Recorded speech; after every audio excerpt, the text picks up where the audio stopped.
Hello guys.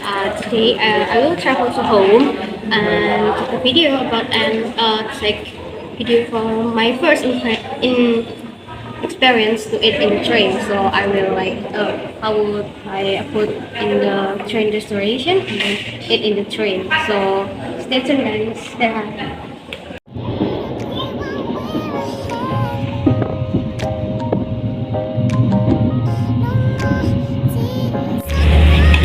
Okay guys, so I have already ordered food in a train and it's nasi goreng.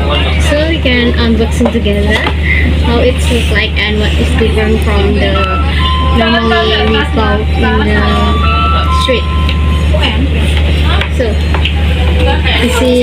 here is chicken, it's sausage and egg, crackers, and this is the nasi goreng or french fries. So I think it's the makes different from the others nasi goreng or french fries is because the topping in the street that we usually buy there's no sauces and there's no chicken. The chicken is usually mixed in the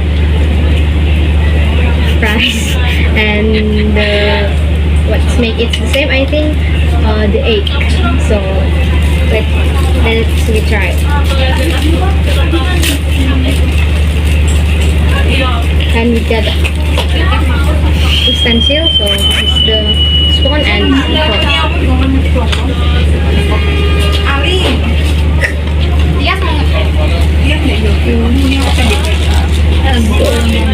this is the french fries.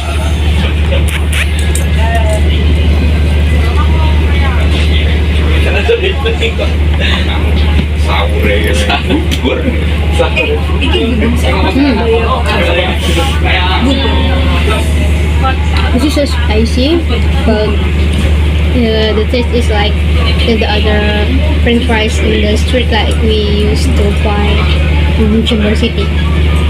So it is the main difference is the package. It's more like expensive. Well, when we buy in the street, it's like 10,000 rupiah, and this is around 38,000 rupiah. Okay. So guys, the taste of the french fries is the same as we buy in the street in Jember City or in other city. But what this makes different is about the topping. The topping is not in the french fries, but I think it's affordable because it's 38 rupiah. So I mean 38,000 rupiah. But when you buy in the street, it's around 10,000 rupiah. Okay guys, I already finished my meal. So this is delicious. Tadi itu mah yang berhenti tuh. So see you next time. Bye bye.